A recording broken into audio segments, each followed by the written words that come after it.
everyone and his uncle will tell you that NCERT books are the starting point. So what do they tell you? They tell you a lot of things: history, polity, economy, geography and whatnot. But after that, what?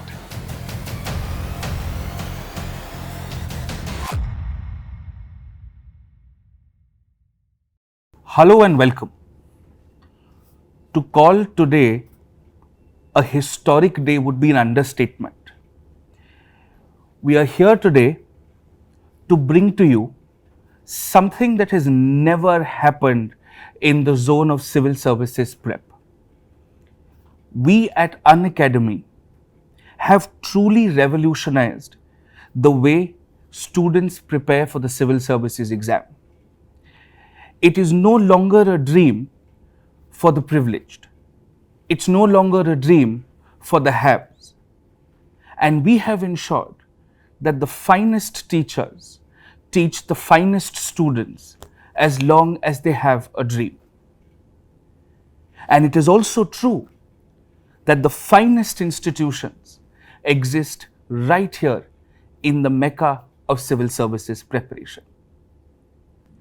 Ladies and gentlemen, students, parents, you asked us that Unacademy is great.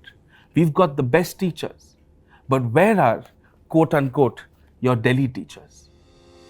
We are so privileged that this is not just Delhi teaching. This is the finest of the finest.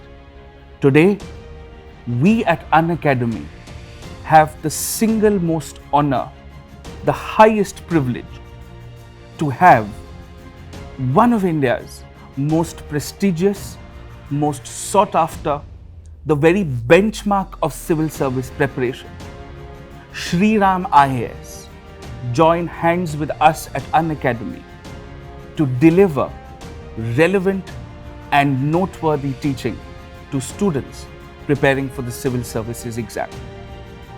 Sriram IAS has graciously partnered with us, is going to host courses with us, and will ensure that students across the length and breadth of this country are able to prepare for this exam in the right way. So allow us and join us in welcoming the entire team of Sriram IAS, headed by none other than Sriram sir.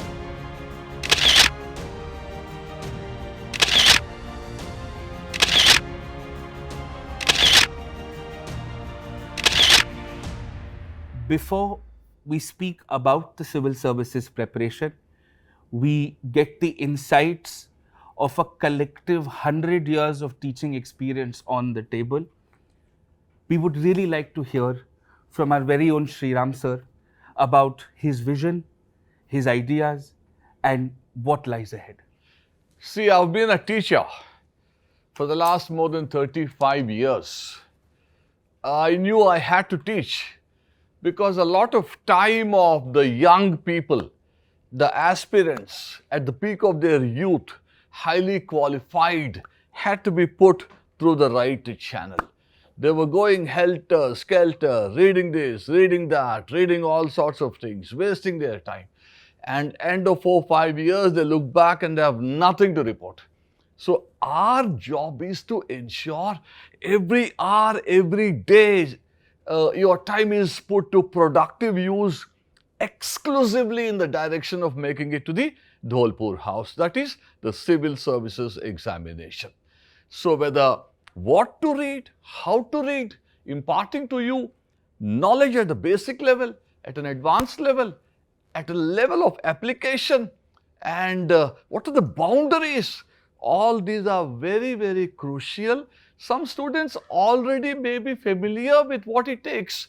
They also require to be groomed because every extra mark matters, and everyone is eligible to make it here because nobody joins coaching unless there is a burning desire in him to make it. But it so happens that they are not guided well and therefore they don't make it. We are here pledging to guide you for the next 12 months, 18 months till you make it. And take it from me, Everyone will make it. If you follow what we say, the material we give you, if you read, the tests we conduct, if you attend them, analyze them, remember some, and so on, you are going to make it. That is our promise. So the entire thing that we are coming together with the Unacademy. Why are we coming together? Why can't I do it on my own? Why can't Unacademy do it on its own? Together, we are going to do it. Alone, we might be able to do it. So, we are together because 2 is double of 1. That's about as simple as it gets. So, from now on, you are going to follow us. We're going to dedicate ourselves to your future. And rest assured, we will enable you to enter the portals of the bureaucracy. I wish you all the best. The pedagogy, the structure, the methodology, the unquestionable quality of Sriram IAS is the very best in the country. Whether you are in college, you've taken a break to prepare for the civil services, you're working, you want to study from the best in the best technological medium possible. And that, in a sense, is why this collaboration was thought of. And with this, I'd like to open the floor, and we want to have an honest conversation, a direct conversation about civil services. Round of discussion. My first theme is, how does one start to prepare for this exam? Because it is a myth, and it is so hyped up. Everything seems to be relevant. But at the end of the day, sir, this is a Sarkari exam. And a Sarkari exam doesn't come without a sense of boundary. So if you had to give a starting point, what would the gentleman on the table recommend? You see, you've got the energy, you've got intelligence, but this is a complex exam. Let's not, run away from it. You have to begin at a fundamental level.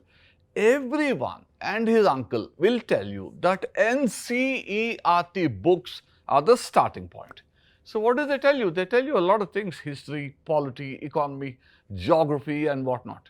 But after that, what? So many brilliant people, even at the interview stage, have to go back home because they don't know how to navigate in terms of the mindset. For example, there is Collegium of the Supreme Court judges, or there is a law made by the parliament restricting the powers of the democratically elected government of the NCR Delhi. There is so many other areas. As it is a Sarkari exam, you're going to be a part of the state, you're going to be the face of India globally and in India itself. You need to know how a leader understands all these developments. And whether it is inflation, or whether it is superconductivity, or whether it is Japanese Prime Minister comes to India, or Chinese President goes to Russia, all of them have to be put into a government perspective. And that's not at all easy, because the perspective for each event is different. And that is why we are here to ensure your energy, your effort, your time, and your hopes, all of them come together into success. That is the only job we do, to help you on a daily basis, and so many times across the next 18 months to make it. Because alone you can sort it out, but it will take you years. And we exist only to handhold your preparation in the right direction. That's the only motive why we are here. Very, very insightful, sir. In fact, now that we're talking about putting a sense of structure to preparation, we know at the end of the day it's a Sarkari exam. And the two North Stars for any Sarkari exam is your syllabus and PYQs. And in our collective teaching, Prateek sir would have seen this online also a lot, and sir, you would have seen this offline. The two most neglected parts of a child's preparation is the syllabus and the PYQ. It is a mystery handed over to you on a platter by the UPSC to deduce and simplify your prep. So if my honorable professors on the panel would like to talk about how the syllabus and the PYQ would be integrated in the curriculum that you're delivering, and how would you be structuring it, that would give us a lot more clarity. In fact, success in the civil service examination is a product of two important variables, that is performance. How do you perform, and how are you motivated to perform? Performance and motivation is important. As the Mathur Sahab has said, when the student come to prepare the exam, what premise he should come with? The premise he should come with is the motivation. He should think for appearing in the civil service examination only when he is determined and motivated to do it. If he is coming halfway, I don't think he will be able to succeed. But once he is motivated and determined, then performance matters. But performance is a product of again 3-4 more variables. And one of the important is the guidance we provide to him. The second important is the reading material we provide to him. And third is what kind of feedback the institution is giving to him. If we can discuss on these issues, and if we can make it more simple delivery to the students and correlate all these variables together and at least convince him, if he can achieve in either of these two or either of all these factors, he can easily succeed. Prateek sir, you've been teaching lakhs of students online, and the kind of confusion in terms of syllabus and sources is more complex than solving the problem of global warming, I'd say. Sir, what is your take? How do we do this right? So there are two things. If you'll see, UPSC is giving some kind of hints when it comes to what kind of sources we need to select. So if you'll see the previous year's question paper, first of all, we'll come to a conclusion that the prelims examination is based on certain factual topics from current affairs that the top questions are being asked, contemporary relevance parts as well. There are sources which are very core, that is static areas as well. So if you'll see the overall nature of the examination, we will see that PYQs will be the benchmarking point when it comes to the selection of sources. We need to restrict our sources. We should not go beyond a certain point as well, because we need to minimize the sources, read one book for 10 times rather than reading 10 books for one time. So that is the first part that any aspirant needs to go through this. What happens is that because we are living in an era of information revolution, there are too many sources available on the platter, and then you will find too many choices eventually will spoil the mood as well. And this has been happening with the UPSC aspirants as well. So what I would recommend is that you limit down the sources, you see the PYQs, then you open up the standard reference books. Multiple books are available, current affairs, you are supposed to read newspapers as well. And then you see that if you are able to attempt, or if you are able to link up the topics from the selective books, that will be more than enough to cater the need of the examination. So we are not supposed to do, I would say, research on a particular topic. We are supposed to be a journalist, and eventually this general perspective will come out from the standard sources based on the PYQs and deciphering the syllabus topics as well, sir. And UPSC at times asks question right from the syllabus point as well. Okay, so the keywords which are given in the syllabus, say for example, I teach history. There is this topic called as Industrial Revolution, which is explicitly mentioned in the GS paper 1 syllabus. And UPSC will keep on asking questions based on the dimensions of Industrial Revolution. Why it took place in England, first of all, there was a question. Second time they might ask you what was the model of Industrial Revolution in Japan, that was also asked. They might compare with Germany. Third time they will ask you why India has not still been industrialized, that was also a question. So we need to go by the dimensions rather than we would see doing a factual study as well. And that will be the syllabus and the PYQs that will help us in narrowing down the sources and understanding from the sources as well, sir. In fact, sir, in my subject in polity and governance also, for example, we often see very heavily debated topics such as the Citizenship Amendment Act. Now, if you read the syllabus of paper 2 carefully, the Citizenship Amendment Act or the topic of citizenship is not mentioned. You would study it in the context of a rights violation. You would study this in the context of an ethical legal conflict. You would study this in the context of the right to freedom of expression. But for the UPSC to ask you your direct opinion on do you think the NRC was right or wrong is something which is very far-fetched. So Rajkumar sir, when you take up IR, you have a far more difficult job to do. So how do we go about this? How do you approach your subject? Students in the class, whenever I discuss India's relationship with Pakistan, they always have this neck to ask a political question. I'll give you a direct example. Why did India leave those 90,000 troops in 1971, which were taken prisoners by India? First, it is a historical question. Nobody asks these questions, right? And second point, it is a political question. Nobody in the world can tell you that why did that happen, right? So, you are searching for some information which exactly is not of your use, right? So this is what we need to keep in mind.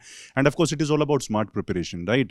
If somebody can focus on India, because you said, how do you make IR much more relevant? I think the focus is on India, right? So Russia-Ukraine has been happening since more than 1 year, right?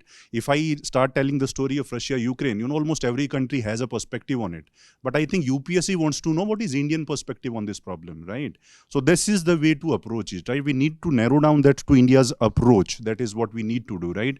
And the first thing always will remain what again, Sriram sir said that, syllabus and previous year's question papers. And mind you, UPSC is not only conducting only this exam where they ask questions pertaining to IR. There are many more, exams where they ask IR questions. So you need to catch the trend from there also. You will come to know, okay, then you start making the guesses. Okay, this year I expect this question is going to come, right? So I think this is how we are moving, to and the last point, because that was also very important. Too many sources of study, right? You open, IR, there is a YouTube, every guy is having a lot of information. There is Quora, there is every Tom, Dick and Harry speaking on international relations. I think the expertise of what Sriram IAS is giving to you is, how do you put that information into a perspective, right? Everybody knows what is happening between India and Pakistan, but there are certain issues which need to be kept in a perspective. So this is what we are bringing for the students. I think I'll stop here. Thank you.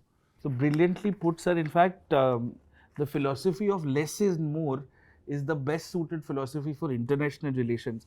And while IR suffers from an over-information problem, sir, in science and technology, it is the backbone of almost every element of the UPSC syllabus. And science and technology has become a problem, very interestingly, not only for students from the humanities background, but also from the perspective of students who come from an engineering background, because now they're asked opinions on artificial intelligence. Something as simple as artificial intelligence will have an interface in agriculture in the first paper, will have an interference with paper 2 governance and good governance and solving social justice problems. Paper 3 is science and tech, and the amount of ethical conflicts that arise out of issues in science, whether it is cloning or whether it's artificial intelligence or deep internet. So how do you deal with this? Because you are teaching something which students anyways have a phobia with, and then you have to make it simple. And ChatGPT cannot help a UPSC student, because ChatGPT also failed the prelims exam. That is true, sir. The irony with science and technology is that, see, the engineering students, they think that they studied in school and in college, so they need not study it. But they might have even forgotten what they have studied in school. Even questions on simple difference between plant cell and animal cell is asked in UPSC, but you might have forgotten it. And our students, they think that it is not their cup of tea, so they do not take it seriously. But again, as sir had pointed out, for any UPSC aspirant, there are two Bibles. One is your PYQs and the other is your syllabus. So when you look at the PYQs, you will get the insight into UPSC question makers. So you'll be then able to decipher that what has to be studied and what can be easily left out. So even if I take the example of like the GM mustard is in news. So if GM mustard is in news, so UPSC is not going to just specifically ask a question on GM mustard, but it could ask that it has been 20 years since BT cotton was implemented. So what was the positive impact of that? What was the negative impact of that? So we need to know the picture in a holistic manner and not just a specific news. So that is how we should go about in science and technology. We have two historians with us on the panel, Shivesh sir and Prateek sir. I'll start with you, Shivesh sir.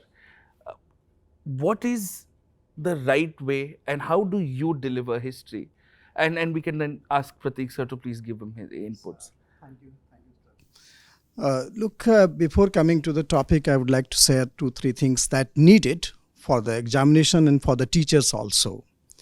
That in history, what we approach follow is we need to strengthen our strength first, and then identify the weakness and then remove the weakness in the second goal. So strengthen the strength, and the second is the refine the weakness and then remove the weakness. This is the second stage. And third thing, what I found that a good teacher or the good coach, it's not important because what exactly deliver very excellent ways, but interesting delivery is very important. And that is how you must mix the stories and the background of the events. That is very much required to understand the facts and figure in a proper manner.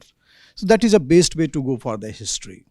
Suppose we read Gandhi or his STS model, struggle, truce, struggle model, or the war of position. You must understand that what actually meaning of war of position is, and that how Gandhi evolved as a leader. You can understand that when he came from South Africa, he was not a big leader, even not a peasant leader also. But how beautifully within 3 years of his dimension, and how he transformed the drawing room politics into the road politics to become a leader.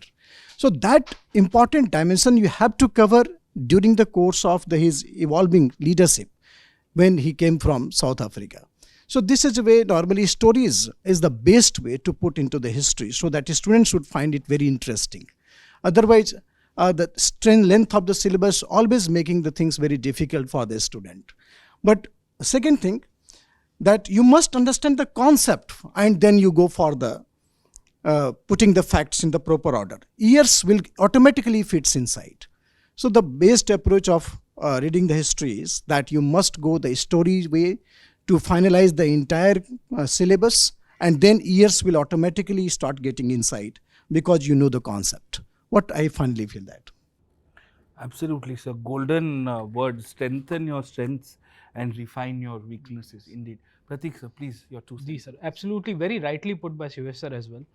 As sir said that we need to focus on the conceptual part first of all. In fact, I personally feel that history is more of a study of a change rather than the study of the events.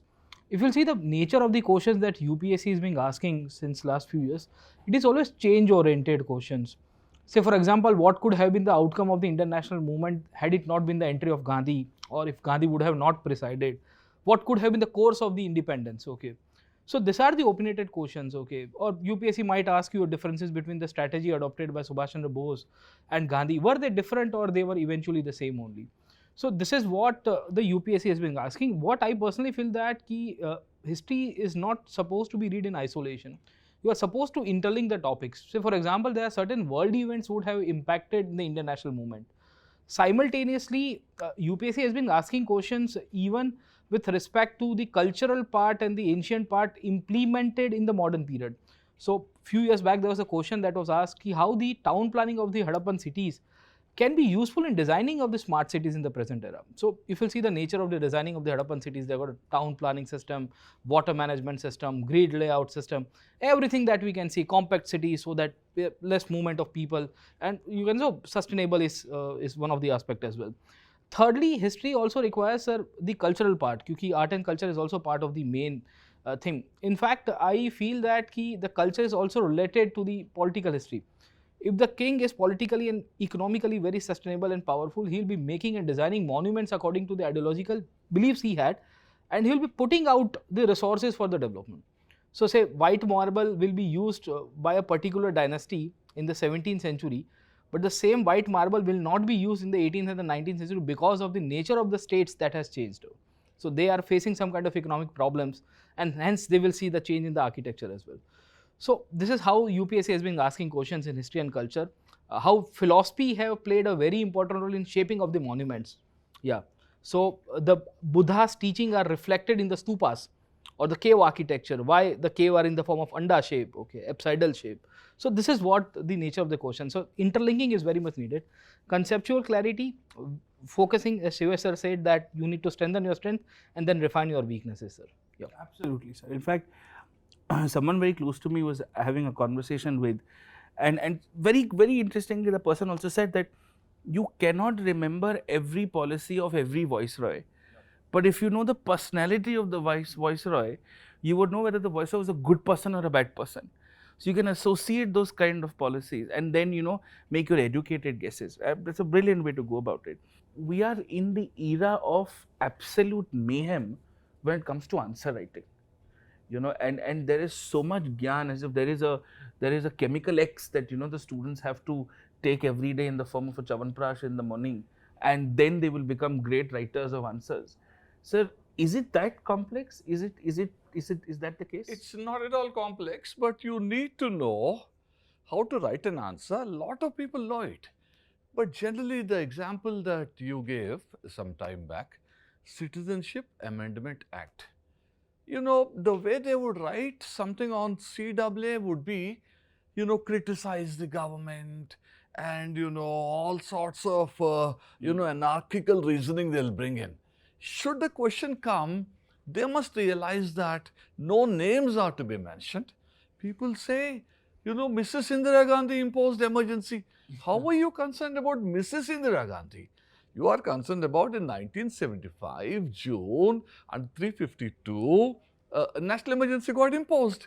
Congress government, Modi, this is not said at all. You're going to be leaders. You have to be above the political picture. So, writing answer is definitely, you need to do so under able guidance.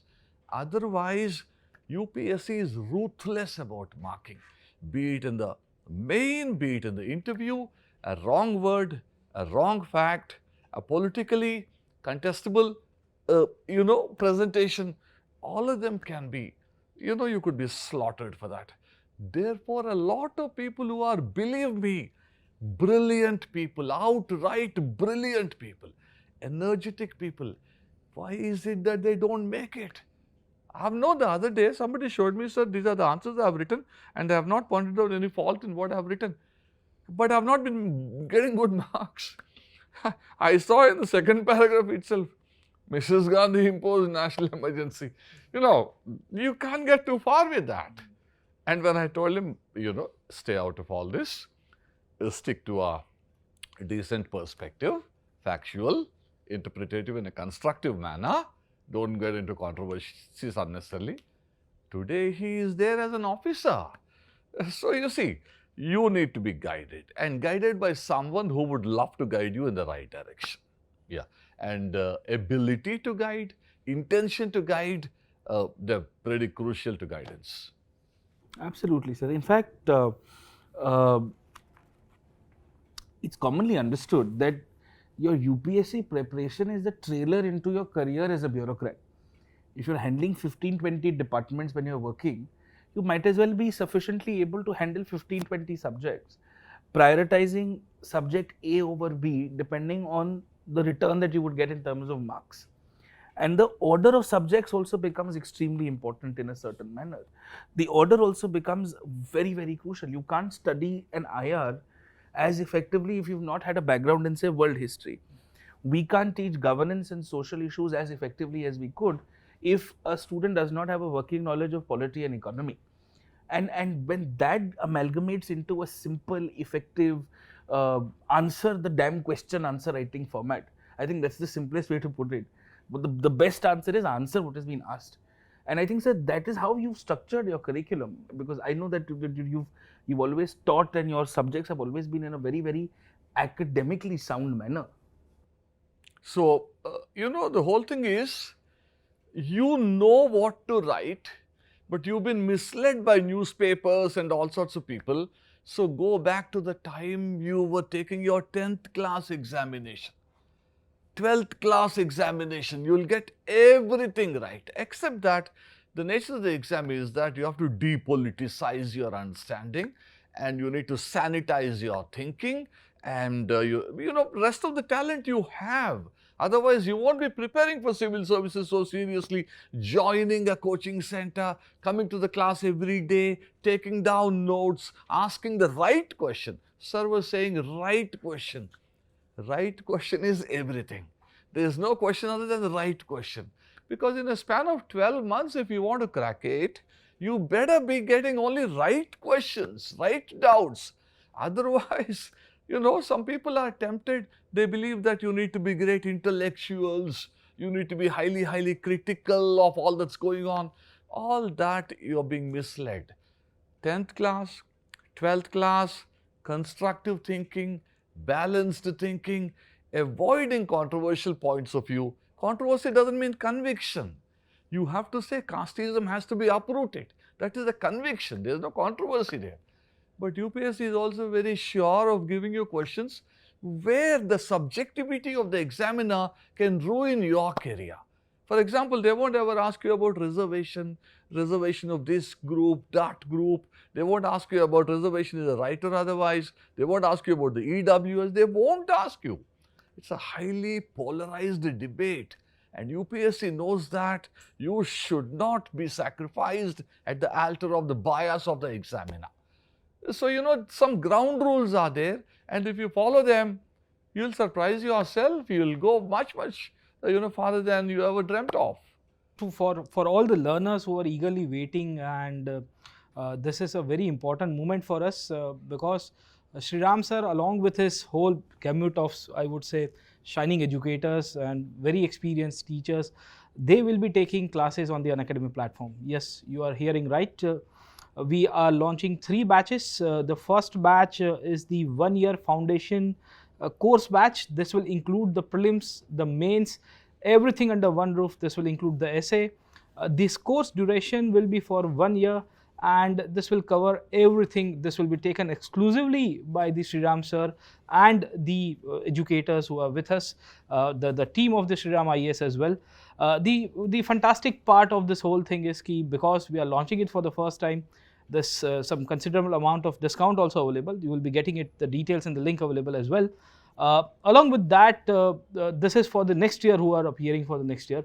But those students who are appearing for this year's prelims examination, for important thing is this 1-year batch will be launched on the 10th of April. Other than this, those students who are appearing for the prelims examination and who are kind of dicey about how to appear and what to do and what not to do, and they are very much confused, we are launching a 60 hours most probable topic batch for the prelims. This will be taken by the Sriram IAS team as well. This will also include a test series as well, and you will also get an early bird discount as well. Okay, so definitely if you're already prepared up and you just want to have that cherry on the cake, I would say, you can join this batch. 60 hours, you will get everything, most probable topics, including the test series as well.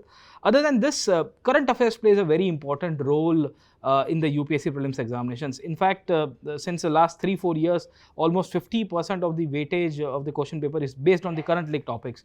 And for that thing also, those students who want to, I would say, refine and sharpen their edges with respect to current affairs, we have got one more batch. This is exclusively for current affairs. It will be 40 hours batch where we will be covering, the Sriram sir's team and Sriram IAS team will be covering the last 1.5 years of current affairs.